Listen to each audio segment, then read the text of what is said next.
Welcome to another edition of Wildcat Country. Eric Cohen and Shane Dale, and you're getting this a little bit earlier in the week than you normally would. Normally we put it out like Wednesday, Thursday, something like that. This is coming out early in the week just because, you know, schedules happen, lives happen, vacations happen, that type of thing. So we're getting this out after the USC game, and there's some timely news that we can discuss. So it was quite the game, Shane, and it was very cool. I want to just say this. Give a shout out to our buddy Tyler, who came down from a section over at the game on Saturday night, introduced himself. He originally yelled out, "Hey, Cohen, did you pick U of A?"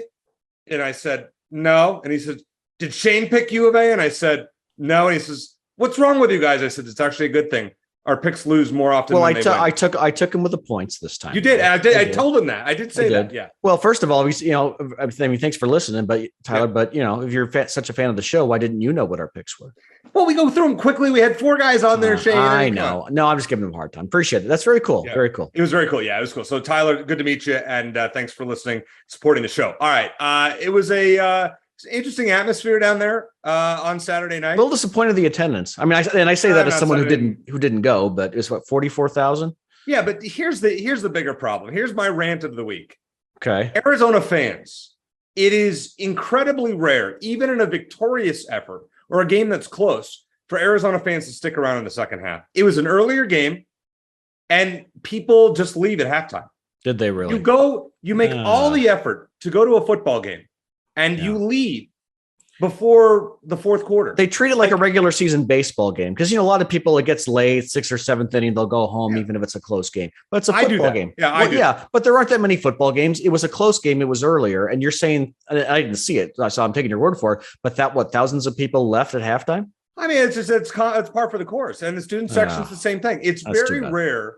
I mean, maybe somebody will correct me on the comments on our YouTube page or whatnot. Or you can email us at catcountryaz@gmail.com. Give us some feedback. But it's incredibly rare to see people actually stay for the entire game anymore. I mean, the collective, more than about 25,000, I feel like. Gosh. Maybe I'm off base. We will see what the ASU crowd looks like.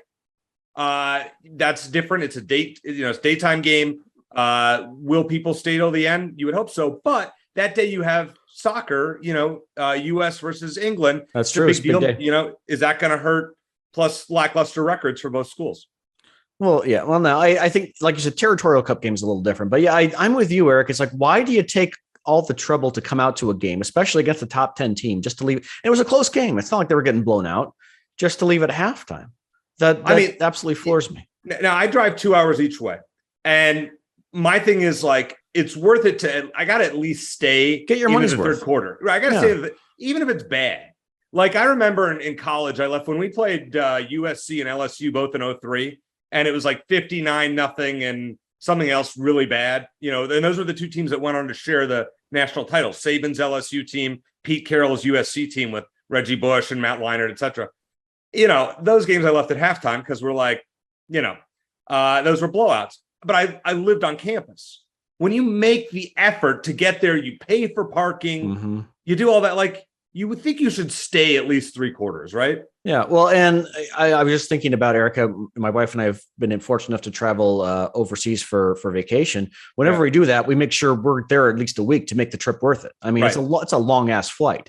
So we want to make sure we get our money's worth and we're not just there a couple of days and then have to deal with the reverse jet lag. It's kind of the same thing. It's like, especially people driving down from Phoenix. It's like, why would you do that in a close game? It's a top 10 team, and the team needs your support. Like, that could matter late in the game. It's a close game late. You get 20-30% more crowd noise. That can make a difference. So I mean, it was still, the crowd that stays still makes some noise, which I appreciate. My other thing about everything, I did something at the game on Saturday, Shane, before we get into buy or sell. I'm going to tell you, I've never done this before. Arizona falls behind by 16 in the fourth quarter. I walk down from my seats. I walk out of the main stadium. But then I remembered my own golden rule. You can't leave until the game has been decided. Oh, you were going to leave early. So I was. Okay. But this was midway. This was about 6.5 minutes. It wasn't because of the DJ, was it? It was not. We'll get to the DJ later with our buddy Jeff Dean, who's going to join us, the voice of Arizona Stadium and McHale Center. So I was going to leave. And then I remembered my own rule. So I stood out there on the main concourse, they have TVs and Brian Jeffries and Lamont Lovett, playing. They're not in sync, unfortunately. The radio's ahead of the TV. That's no surprise. But Arizona scored. I did not see the touchdown in person. I was watching on TV, and I went back into the stadium for the onside kick in USC's last possession. I've never done that before. Thought I could beat the traffic, figure, all right, if Arizona goes 3 and out or 4 and out, I'm out of here, right? Yeah. Not my best move, but I learned from it and did see the end. So, yes, I did not break my golden rule officially. Just thought I would throw that in there. Well, that's fine. That's fine. You always have to stay. The rule is you always have to stay until the game is, there's no doubt about the outcome of the game. And I almost broke that rule last night. Yeah. Now, and getting to the game, and I know we're going to get into the officiating, so I won't get into it here. Yeah. A lot of positives to take away. I mentioned after the game on Twitter that a year ago, this kind of effort against a top 10 team would have been outstanding. And so, this is a game that kind of showed that the progress we wanted to see the team make going into this season. With that said, still plenty of struggles on defense, no takeaways, no sacks. And USC was missing a lot of top players, so you have to consider that as well. So, and Jedfish said earlier in the week before the game that Arizona, when they got into the red zone or got deep into USC territory, they had to score touchdowns, and he just didn't do that often enough. So, and that's still an issue that Arizona has. They're much better in the red zone than the last couple of years. Yeah. But they still settle for too many field goals. You get down, you have second and goal from the 1, you have to score a touchdown again. You can't settle for, I understand why they settled for a field goal ultimately, but you can't not score a touchdown and expect to hang with USC ultimately. Yeah. Great stat from Blair Willis, who was on with us last week. USC 5 for 5 in the red zone last night. All 5 touchdowns. All 5 were touchdowns. Arizona 5 for 5 in the red zone, 3 touchdowns, 2 field goals. The difference, if you add up the points there, is 8 points, and Arizona lost by 8 That's points. Your game. I mean, you want to break it down that way. That's a certain way to look at it. All right, let's get to buy or sell, which is presented by our friends at Ice Shaker. You can check these beautiful half-gallon jugs. I mean, it disappeared, then you disappeared, but then we can see it now. So you can see the one over my shoulder here as well. Yeah, I got the smaller one. If you're not a half-gallon person, these are pretty awesome, and these are available online. Yeah, iceshaker.com. Use promo code Wildcat Country, capital W, capital C. You get $5 off one of these beauties. So, or the ones that Shane has tonight. These are so awesome, and we're very glad to have Chris Gronkowski and the team at Ice Shaker as a sponsor of this program. His little known brother, I think, was at the game on. He was, and I'll tell you, he was. I did the Wildcat walk for the first time in God knows how many years. Saw the video. Yeah, he was loved it. I mean, he looked like he was having a blast. Good. So, which was great to see. I mean, you talk about just somebody who enjoyed every part of it. Rob Gronkowski looked it. I assume he did. It was just very cool to see. All right, number 1 in buy or sell, Shane. If there is such a thing as a good loss, Saturday's 45-37 defeat to USC was it. Buy or sell? I'll reluctantly sell it, Eric. I understand where you're going. They did. It was close almost all the way through. I was impressed at how well they hung with USC. They're still a little unpolished. And defense obviously is it's a disaster for the most part, even though they made a couple stops and didn't get credit for one of them, which we'll get into. The offense, like you said, still need to finish drives a little bit better. Jaden DeLora and our friend Anthony Gimino tweeted out the best and worst of Jaden DeLora we saw in back-to-back plays. I think it was in the third quarter when he scrambled for like a 25-yard gain. Then he threw an awful pass that was intercepted. So he's definitely getting better, but he's still his decision-making, going for the home run ball like Barrett and Blair talked about with us last week. Got a ways to go there, but they hung with USC. It's a game that they probably could have won had they done a couple more things better. And again, you have to consider USC was without some of its best players, especially on the offensive side of the ball. So that's why I can't quite get there. That's why I can't quite buy this one. Okay, I'm going to buy it. I hate saying any loss is a good loss, Shane. That it makes me kind of sick to actually admit that. But this was a pretty good effort from Arizona against a really talented USC team. I know USC was without their best receiver, Jordan Addison, who was the top receiver in college football last season when he was at Pittsburgh, and a couple linebackers, etc. But let me tell you what, their talent level is fantastic. Their scheming is fantastic. I think Lincoln Riley is arrogant for the way he coaches the game. He's just a little smarmy as far as I'm concerned.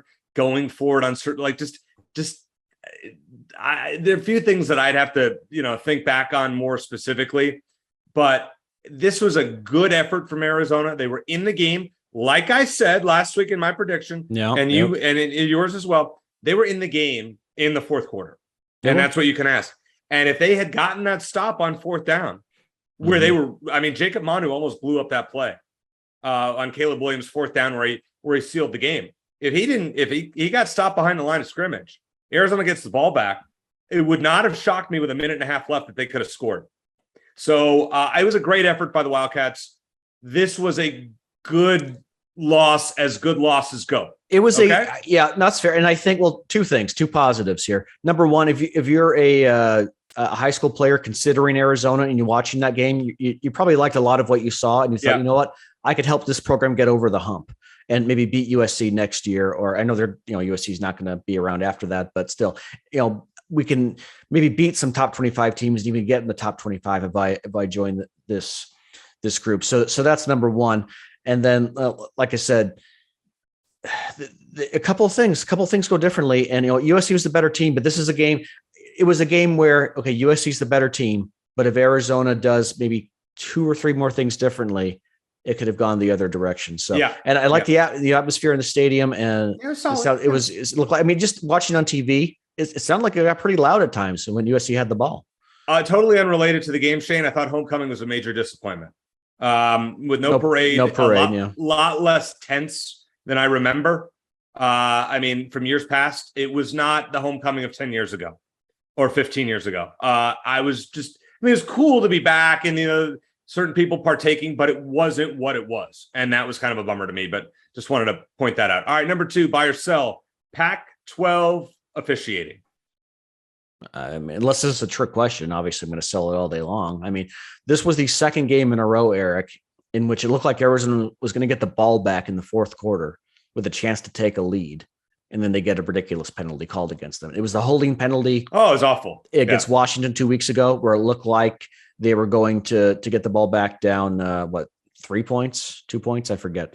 And then, of course, against USC, the BS call, was it a personal foul or was it unsportsmanlike conduct against Jerry Roberts? One of the, it was regardless. It was one of the most dreadful calls I think I've seen in a long time. Well, I guess this is what he said or whatever, but it's like, if you're an official, you have to, it's a 2-point game in the fourth quarter. Could you at least not try to, go all respect my authority on a college athlete? It just, look, USC is a better team. They're probably going to win anyway. But this defense, I feel bad for them because they've been struggling. I know they feel terrible about it. I'm sure they want to lift up the offense. They haven't been able to do it.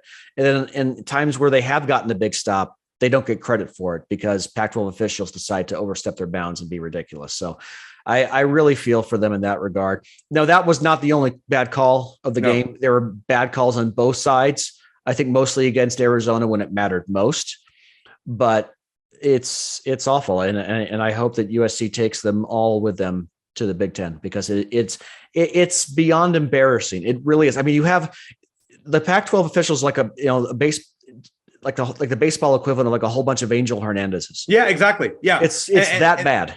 That crew last night was, I like to say this over and over. If you're bad at your job, eventually you get fired. Is it that we can't find better as a conference, better officials in the high school ranks or the JUCO ranks? This crew is, they're a national laughingstock. I'm trying not to use a cuss word, Shane. They were horse crap. That's what they were. Yeah. It was dreadful. And you know what it made me think? And I don't want to come off sounding sour, whatever. It was like they had money on the game. I'm just, you know what? And God, that was number one. Number 2, the UCLA or the USC end of first half spiking the ball I thought it was bad from my point of view. We'll ask Jeff about that. It was like they tried to make up in the second half for those 3 points that they cost USC. It's like, let's give you more than 3 points. We have to make sure you cover the 15.5-point spread. Yeah. I think I will say that I will go as far as that, but I will say that it would be in the Pac-12's best interest probably to have a one-loss USC team face a one-loss Oregon team for the Pac-12 championship. I'll just say that. All right, but you know what? Guess what, Shane? One loss UCLA against one loss Oregon wouldn't be bad either. Yeah, UCLA is going to have more than one loss. They're not that good. Well, they're playing USC. I mean, they're pretty much outside of the USC game. Their schedule's pretty easy. I know, but yeah. We'll cross that bridge when we come to it. Okay, number 3. This is the most exciting Arizona offense that you and I can remember during our days of fandom, even more so than Rich Rod's offenses. Yeah, you sent me this list of questions, and I have a little time to think about it. And I was trying to think, and my first thought was 2009, the first year Nick Foles was the starting quarterback at Arizona. He didn't start the year as a starter. It was Matt Scott, and then Foles replaced him in the Iowa game, and just never gave the job back. That was an exciting offense. That was a lot of fun to watch. They had some great tailbacks. They just kind of recently introduced the spread offense there under Sonny Dykes. Mm-hmm. And imagine if they had Rob Gronkowski to throw to. Then I would have said arguably better, because Gronk redshirted that year because of a back injury, and then he went pro, and don't blame him for that. But it was, I think back to the several games that year, including the Oregon game, which I know bad memories because they lost in double overtime. But there were times during that game where the offense just wouldn't be stopped, and Nick Foles looked great. They had Nick Grigsby and Keela Antolin. So that. I would mention that, maybe also 98, the year they had Trunk candidate, the ASU game, but well beyond that, they had a very exciting offense. But in terms of wide receivers, and I'll ask Jeff about this as well, I can't remember the last time they had this good a receiving duo, whether you're just talking about the 3 wide receivers or the receiver group as a whole, including Tanner McLaughlin. I can't remember a group this talented. You have 3 wide receivers who can make a circus catch at any given time. Then McLaughlin on top of that, who's just a beast, and the best tight end that Arizona's had since Rob Gronkowski, which is not hyperbole because they just haven't had a lot of great tight ends since then. So it's up there. I think even, I don't want to look ahead to next year, but I think they could be even more exciting next year. They bring enough guys back. So it's a lot of fun to watch. I just, you wish the defense would have been at least as good as last year so they could, reward the offense for some of their efforts. The 09 team was fun, but I was thinking of the 2014 Rich Rod team with Kadeem Carey when he was so dominant. 2013, 2014. Kerry graduated. Or he didn't graduate, but he went pro in 2013. The Nick Wilson was a star freshman. Wilson, that's right. Yeah, that's right. So you had the 2013, 2014 teams are what I was thinking about. Those were good. This, in terms of talent, you have the running back position is so deep. Mm-hmm. The wide receivers, the top 3 receivers plus McLaughlin. Jamari Joyner, who was a key contributor the other year, he can't get on the field. Yeah. That's how good this unit is. I think if they were to keep everybody else and replace Cowing with another, number 2, number 3 receiver type, this is going to be really fun to watch next year. Jaden DeLora, I'll tell you what, he makes plays like watching him. I don't want to use. I'm trying not to go over the top, but Caleb Williams would run around, do his thing. Jaden DeLora was not far off. Now, Williams is more talented. Don't get me wrong. Williams knows how to evade pressure and get out of the, make plays. Jaden DeLora had a play in the first half where he had a blitzing linebacker that was unblocked, run at him from his blind side.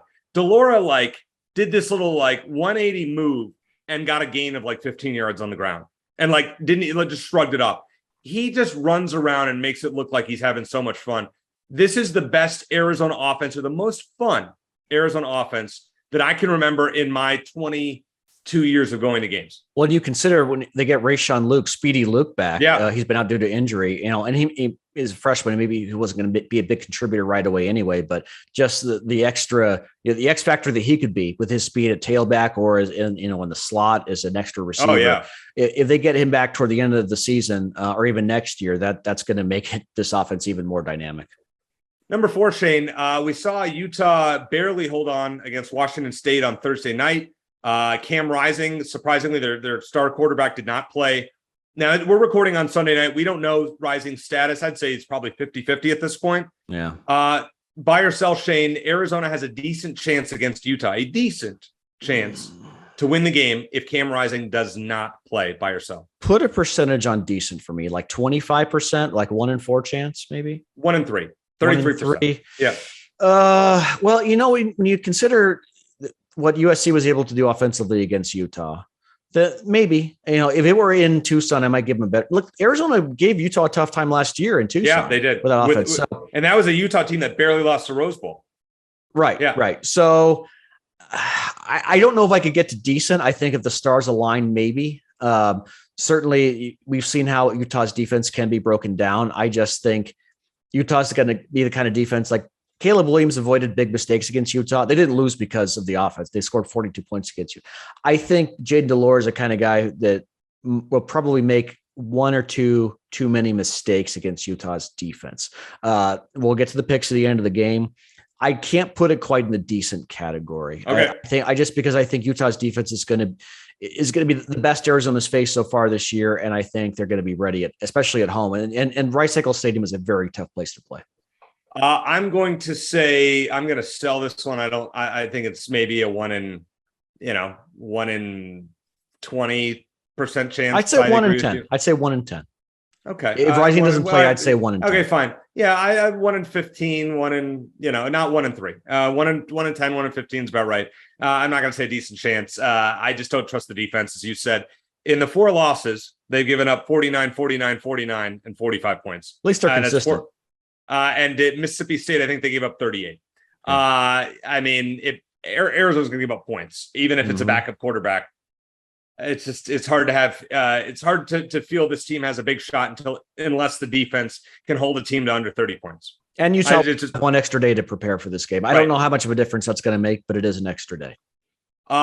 Number 5, Shane. It was announced on Sunday morning that the Big 12 has a new TV deal with ESPN and Fox.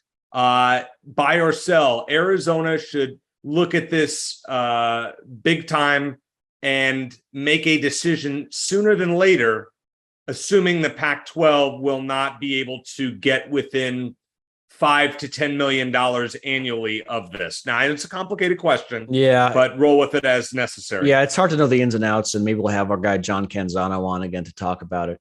But yeah, it's definitely worth looking at. I mean, TV rules college football. And with the Big 12 having a deal in place, like the only Power 5 school that has a deal with ESPN in place over the next, I don't know how many years, it's a big deal. So I know you're big on the move to the Big 12. Yeah. I could take it or leave it. I don't think it's necessarily a must, but certainly this looks more enticing. And if the schools really are like united at this point, this is the kind of deal that could kind of maybe ununite things, and maybe Arizona and ASU take a closer look at the Big 12. So I'll buy that it's definitely worth looking at for sure. Yeah, and I'm going to buy it just from the standpoint of Arizona and Arizona State need to be aligned, in my opinion. And I don't even think they need to be aligned with Utah and Colorado, but those two schools need to be aligned and say, we can make more money. I mean, realistically, we can make more money in the Big 12.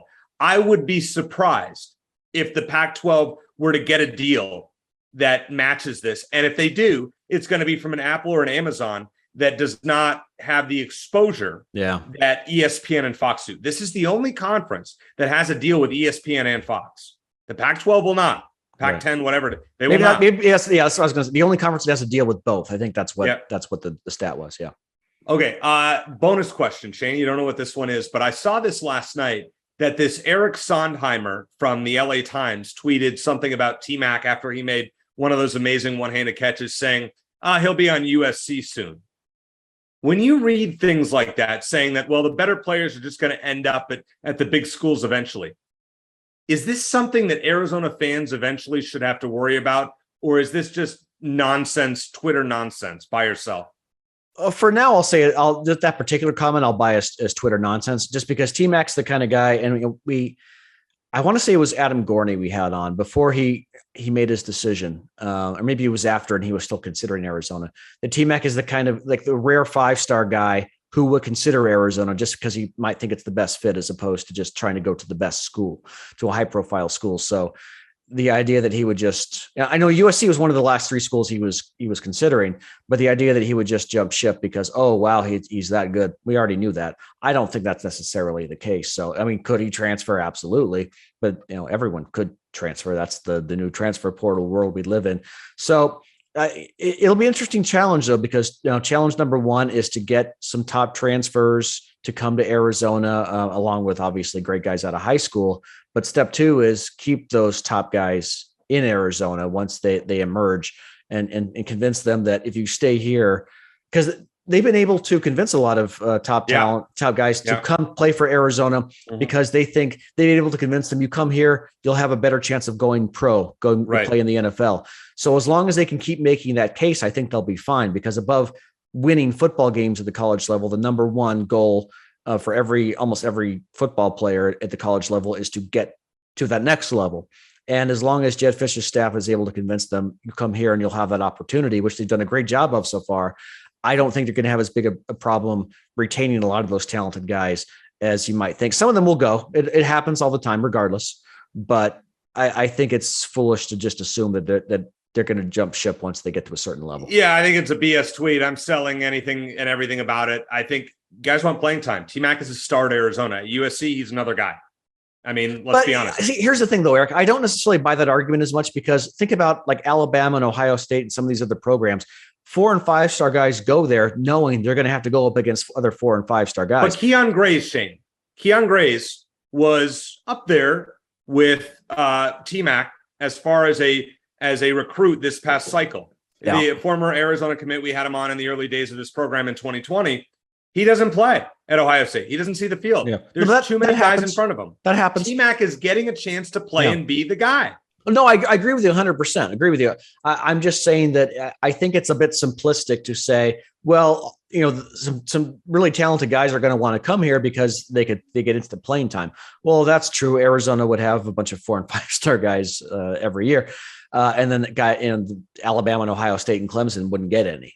So I think that's a bit simplistic. I understand your point, but I think the larger point is, as long as this and that's another reason why it's important to keep this coaching staff in place, or at least, and if they leave, replace them with guys who have that NFL experience and have a track record of it, because they can say, look, you come play at Arizona. We're not USC, we're not Oregon, we're not Alabama, but you'll get playing time and you'll get a great shot of going pro.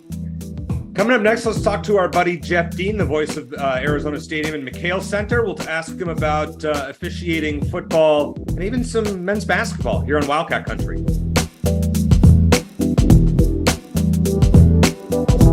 Scooby, we sent you an ice shaker.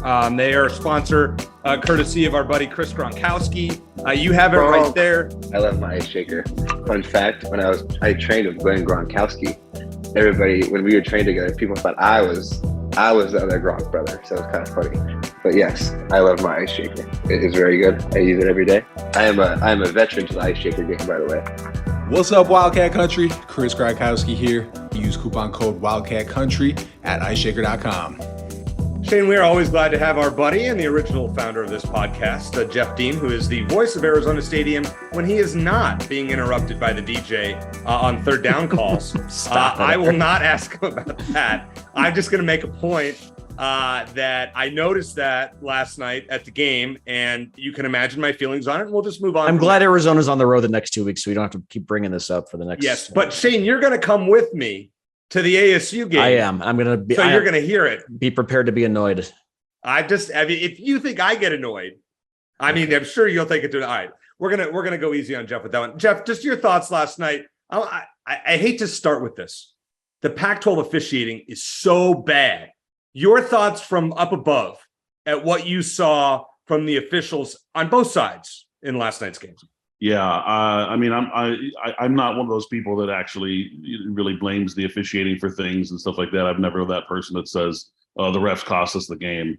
I am very, very close to saying that the refs cost us the game last night. It was that bad. I mean, you just don't you don't get calls like that in games that you're not playing USC. I'm just going to say it. They got hosed though, Jeff. I don't care who says that. At the end of the first half for USC though, they got hosed too. I mean, I don't know if I honestly don't think that they got hosed at all on that play on the time and stuff like that. I mean, they were trying to. They ran 3 plays before the offense was fully set in that first half, anyways, and they got away with about 6 illegal picks on plays in the first half. So I don't care if they didn't get to play another 1 second of football at the end of the first half. They didn't earn it. And in my opinion, the clock operator did the right job, did the right thing, and the play they called on the field by the officials was correct. It was about the only thing they got correct all night last night, to be honest with you.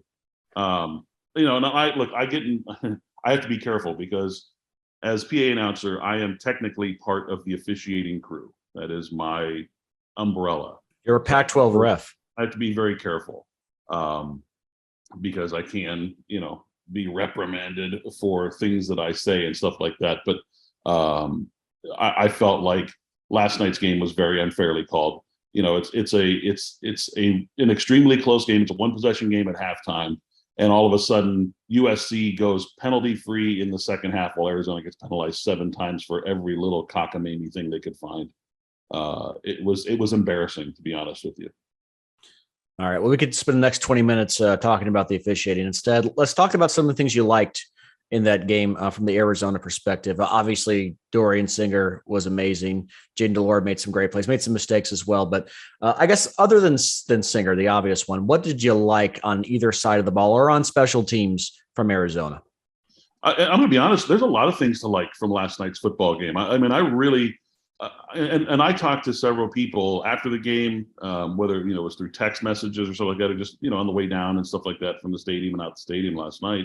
And I've talked to people today, and a lot of people have a very positive outlook on this program, and I think that's the right angle to take.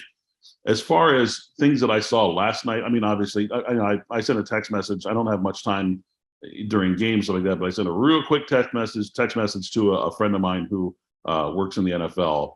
And I said, if you're not watching Dorian Singer for U of A, you need to start watching him because he's playing his way into the league right now with the way he's playing.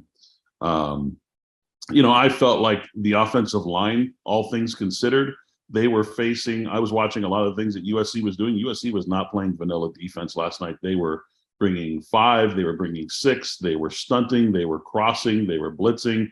They were showing corner blitzes and then zone blitzing. They threw a gamut at the offensive line, and I felt like the offensive line, even though they were overmatched by what seemed to be bigger, faster type players, older players for sure. Yeah. I felt like the offensive line did an extremely admirable job last night, considering what they were up against. And I felt like the running backs, when the 3 different tailbacks were in there, Michael Wiley, Jonah Coleman for the couple of plays that he was in there, and DJ Williams, I think they all did the correct assessment of when to pick up a blitz, when to pick up a blitzing backer or a corner, and also when to flare out and to give Jaden Delora a safety valve type of receiver. So I felt like the offense, and I felt like this for the last couple of weeks, is clicking on all cylinders. And, the number 3 passing offense in the entire country right now. Problem is, the defense is giving up 650 yards a game. So, as good as the offense has become, the defense is equally, if not worse, on the bad side of that. So that's where things need to change. And that's something we'll definitely talk about. I certainly have opinions on that as well. Yeah, leads me into my next question.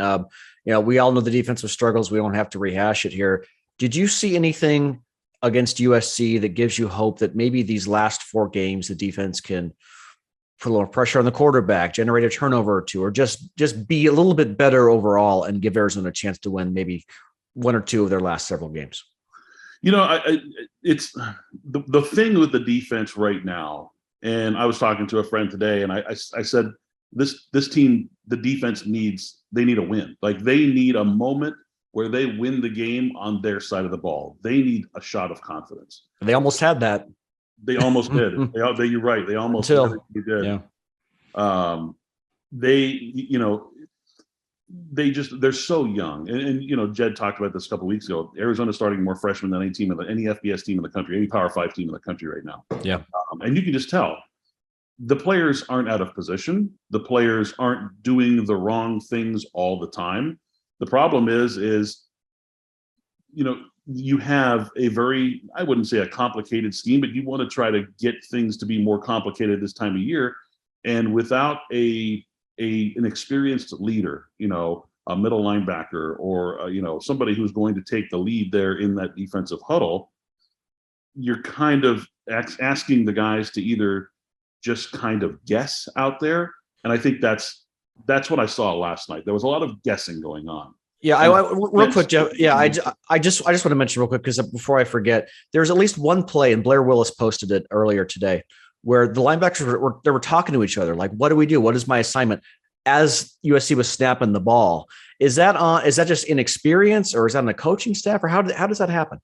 Yeah, that's inexperience. That's just the two players that he was talking about were Jerry Roberts and Jacob Manu.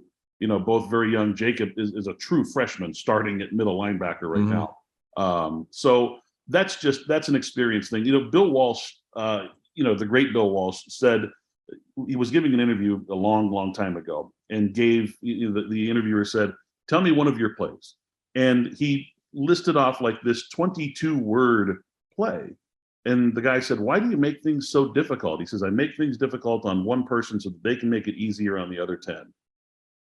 And the problem right now is we don't have that one person to make things easier on the other 10 on defense. So everybody's out there guessing instead of just playing defense, which is what, read and react, fire off to the ball. That I think that's what I'm seeing personally. Jeff, do you think Arizona has a shot at all in the next 2 weeks against Utah or UCLA?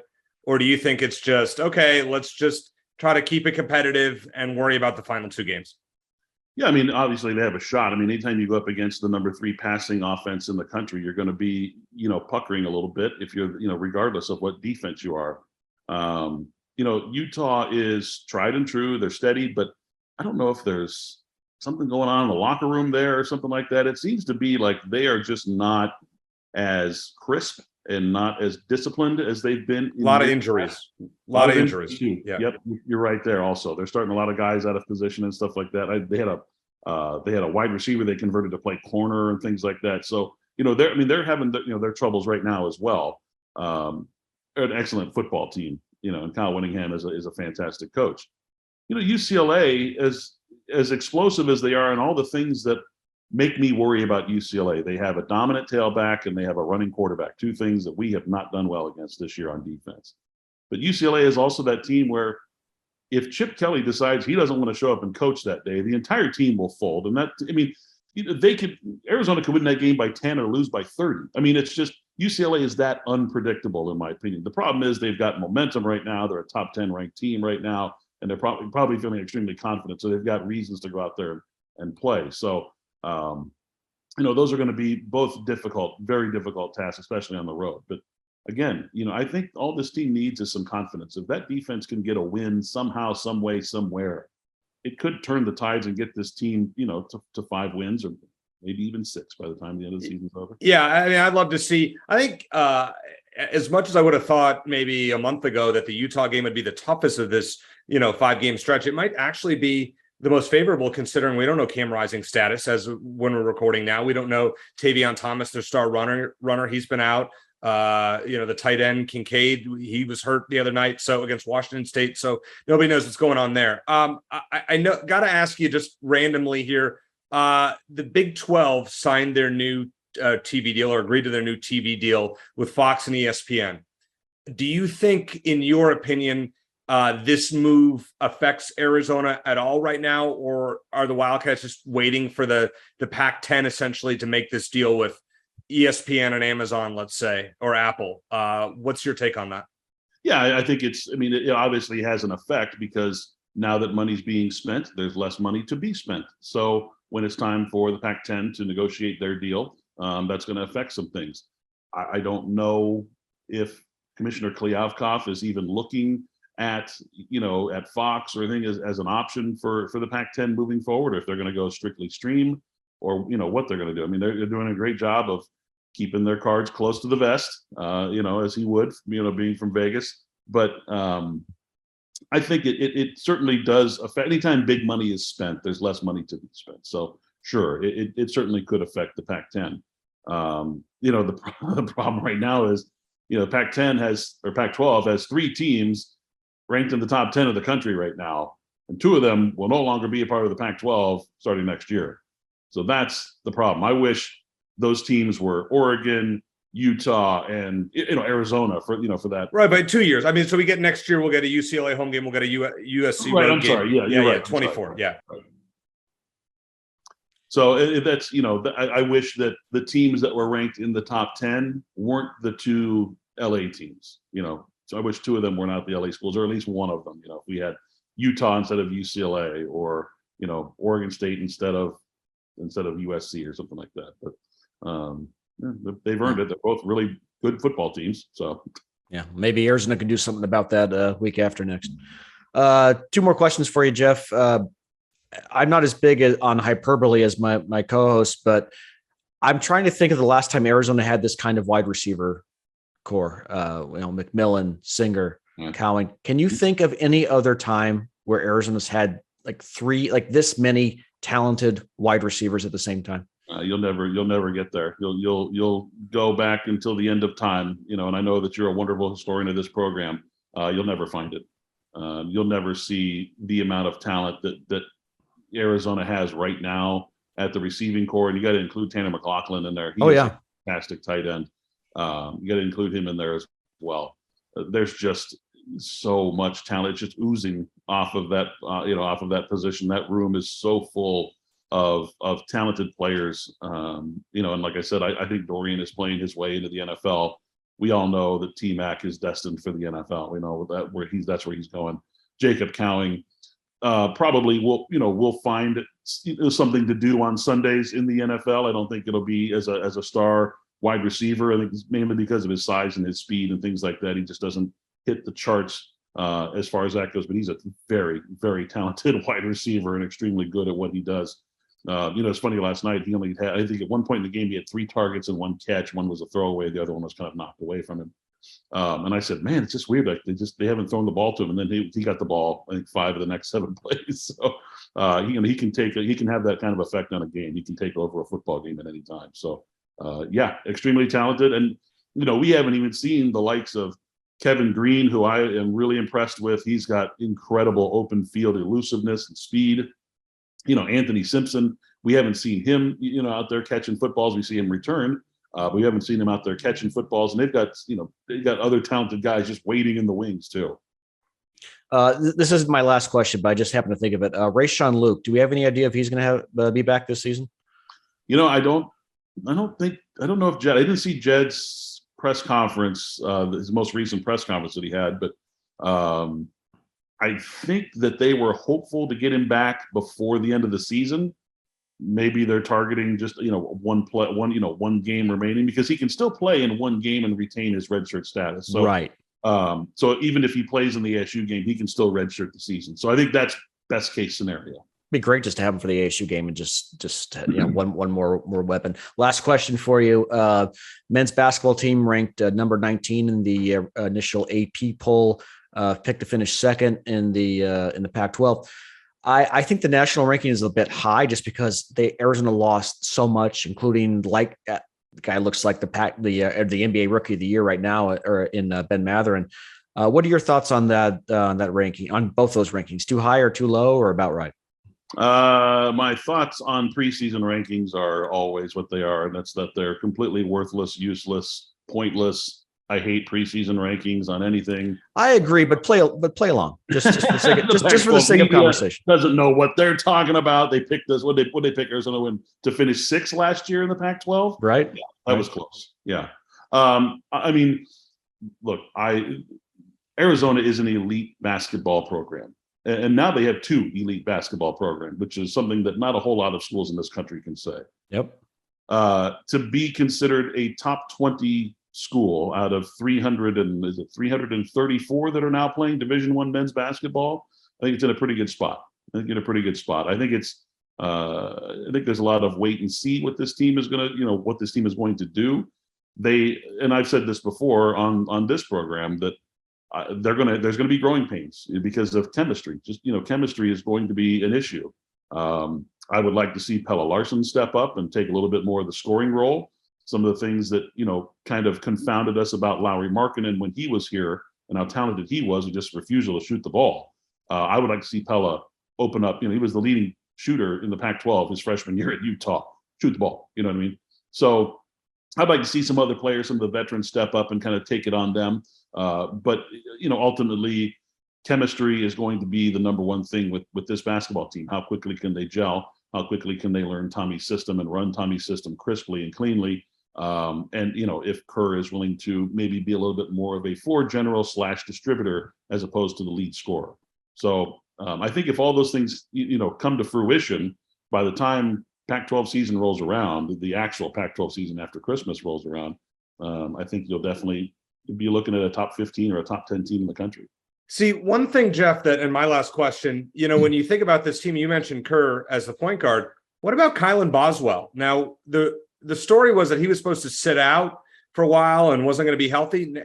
From what I've read, he's ready to go. What do we know about him, and how do you think he'll factor in? Yeah, I think Kylan Boswell is absolutely going to factor into this team. I think there were maybe some non-basketball things that they needed to kind of shore up because of the reclassification. They couldn't just turn him loose right away. He's ready to play. I mean, he looks the part. He looks every bit as healthy and ready to go. I know that he's been nursing back just a minor injury, but that, from what I've gathered, is all on the up and up, and that's good to go. And I fully expect him to be a very, very integral part of this team this year. Well, we always appreciate you joining us. For those of you listening, if you're going to a game at McHale Center or the final two at Arizona Stadium, you'll hear this guy, Jeff Dean, over the PA, and he does a phenomenal job, especially when the DJ isn't interrupting him. So, Jeff, always great to talk to you, and I'm sure we'll have you on again soon. Thank you, fellas. My pleasure. Bear down.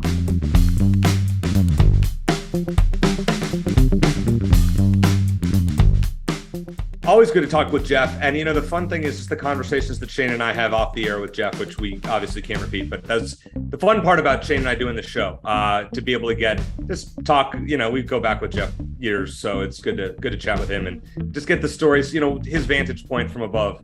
He sees things differently than I do, in the stands, for example, or we see on TV. So it's kind of cool to get his insight on that. But just, Shane, any thoughts on anything that Jeff said, especially when it comes to basketball? Pretty excited about Boswell, that he is pretty optimistic as to his impact on the program coming up here soon. Yeah, Jeff's an optimistic guy, so I'm not surprised by his perspective. He thinks they're going to be a top 10 or top 15 team. I'm not dismissing it, don't get me wrong, but I just think that to me, this feels kind of like last year's team where I didn't think they were a top 25 team going into the year because they had so many question marks. And I think this year's kind of the same for me, but they're going to need guys to step up. Pella Larson, like Jeff said, Adama Ball hopefully will be a key contributor if off the bench, if nothing else. But a lot of stars are going to have to align in order, I think, for Arizona to get anywhere close to where they were last year. Could that happen again? Absolutely. And Tommy Lloyd will get a better idea of just how good Coach Tommy Lloyd is because he's got more of his guys now. But I could see a top 10 or top 15 team. I could see that happening, but I think that it's going to be a little tricky. I'm also glad, Eric, that you're able to get out to vent about the DJ again. I know that means a lot to you, and I'm bracing myself for that every week through the rest of the season. Yeah, I'll try to go easy on it. We don't have a home game for 3 weeks, so I will do my best to keep those frustrations internal until then. Let's recap when it comes to picks. We'll talk, by the way, we'll do some basketball picks coming up in the coming weeks for the big games. Arizona has an exhibition this week, and then next week, I think next Monday or so, they have a game against a team that I didn't even know how to school. So we'll talk more about them in the coming weeks. But we're still in the thick of college football season. We had a 4-person panel last week. Barrett Baker went 5-4. Blair Willis went 3-6. Although he had USC 45-34. Which was the closest score prediction of all of us. Hey! I picked USC to win by 7, and they won by 8. You did. So let's mention correct. that. Okay. I hit USC scoring 45 points as well. I just had it 45-24. Okay. I finally beat you. I went 6-3. Yes, and I went 3-6. Yeah. So, and if I do that every week, if I do that every game every week, the rest of the season, I might catch you. You will be ahead of me if that happens. We are both 3-5 against the spread for Arizona games, but we are 5-3 straight up. Okay. So time to get back on track. We have 10 games. We'll go through the first 9 quickly, and then we'll make our picks on the game. Now, we're recording this on Sunday. A lot can happen between now and then. We can change our picks. I don't even know what I'm going to write for my sportsline.com column with college picks, but let's take a gander at it right now and see what the initial lines are. Shane, Oregon State travels to Washington. The Huskies giving 4.5 Who you got? It's a tough one. I think the Huskies, it turns out they're not nearly as good as we thought they were. ASU beat them. Arizona almost did, gave them a hard time in Seattle. I'm kind of back on Oregon State now. I think they've righted the ship. They're ranked in the top 25 for a reason. I'm going to take them to cover. I'm taking Washington. Oregon State is, as you said, back in the top 25. Washington at home, different animal, should be able to win this game by double digits. Oregon State at home is great. On the road, I'm just not buying it. Texas, -1.5 at Kansas State, who gave me my worst loss, I think, of all time yesterday. Oklahoma State, who I picked over Kansas State, lost 48-0. Texas is now a 1.5 point favorite at Kansas State. I'm taking Texas. You would think Kansas State would be favored, so I'm rolling with Texas here. Yeah, doesn't it seem like one of those fishy lines like LSU, Ole Miss? Yeah. So it's like, and you were right about that one because maybe Vegas knows something we don't. So I'm going to try to learn from my mistakes, even though I think K-State's a better team. I'm going to go with Texas.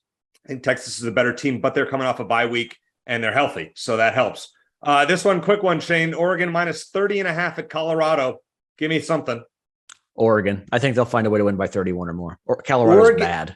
Colorado played ASU tough within a one-score game. Well, ASU's not very good either. Oregon has to run it up against teams. They have to impress. They have to win by 40 here, and I think they will. So I love Oregon -30.5.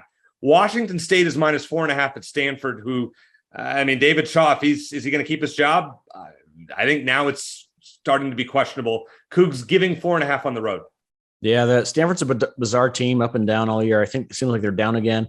I like Washington State on the road. Yeah, Washington State struggled lately, but I think this is a time that they get back on track, win this game by at least a touchdown. Alabama -13.5 at LSU. Weird game. Yeah. The Crimson Tide just haven't impressed me lately. I think LSU is going to cover this line. I don't think they win. I think Alabama wins, but I think it's within a touchdown. This is one of the two I've really struggled with, and I still don't know right now. I don't have a coin to flip. LSU at home. And last time I picked against LSU at home, I got burned. So I'll take LSU to cover. So Shane, you texted me on Saturday, late morning, early afternoon, and it was this Ohio State Penn State game where Ohio State was covering, then they weren't covering, then they were covering, then they weren't covering, and Penn State finally covered, and you won that one. And you just said, I give up. I just got to flip a coin. So I'm waiting to see your coin. I don't see. But that was before Penn State got covered. So I'm coinless because I did so well last week. Clemson is undefeated and going probably at their last real test of the regular season, -3.5 at Notre Dame. I like Clemson. I think they are legit. DJ Uiagalelei, I don't know. I'm not even going to try that one. Easy for you to say. Yeah, easy for me to say. Their quarterback, DJ, has been more successful than the Arizona Stadium DJ. So I'm going to take Clemson to win this game by a touchdown. Good for you. Yes. Yeah, I'll take Clemson as well. I don't buy Notre Dame, at least not on a consistent basis. USC is giving 19.5 at home against a Cal team that looks like they're giving up. I'll take USC. Cal played Oregon tough for a half, but yeah, USC. I think they were tested against Arizona, but I think that they're due to win a game handily. So I think they're going to roll, and I think they cover.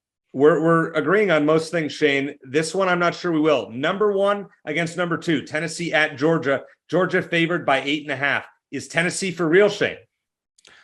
I don't know. I lean Georgia to win, but I think 8.5 is a bit much. So I'm going to take Tennessee, even though I don't buy them as the best team in the country. I think Georgia's better, but I'll take Tennessee to cover. I think this line is also fishy. I think it probably the way Tennessee has played should be a closer line than it is. I'm going to take Georgia. I may change my mind throughout the week, but for the purpose of these picks, I'll lay the 8.5.